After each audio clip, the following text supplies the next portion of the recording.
On Kid Farm, we mostly grow garlic. We've been doing that now for 27 years.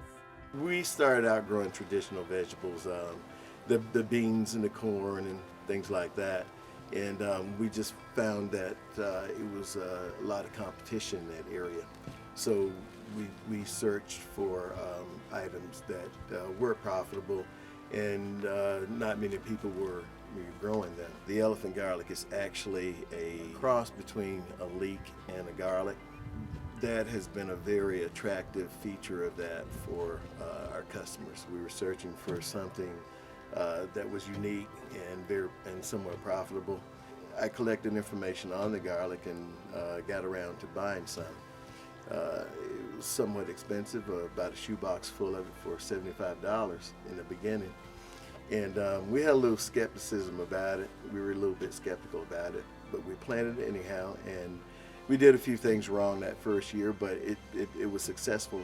In the first season that we grew it, we were able to sell the entire crop. So that really was a reinforcer for us to continue.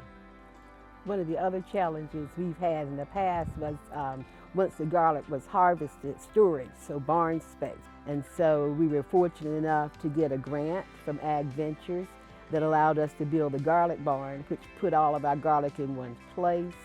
And that just helped with our being able to hold the seed stock through the season, which we had not been able to do before. So that grant really helped us to take our processes to the next level.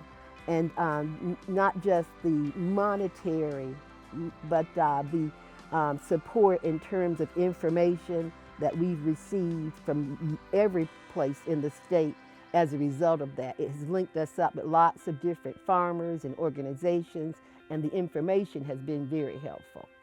Yeah, in the past, before we had the barn, we would have anywhere from 10 to 20% loss of saleable product. Yeah. This year we had practically none. No. Niche for small farmers in North Carolina, I think, is growing. What I'm looking for in the future is that continued growth of small farms and stuff, and like you can call them family farms or whatever, but so if you can make that same profit with less time, less energy, less resources, I think more people are going to be going into that, looking for niche markets.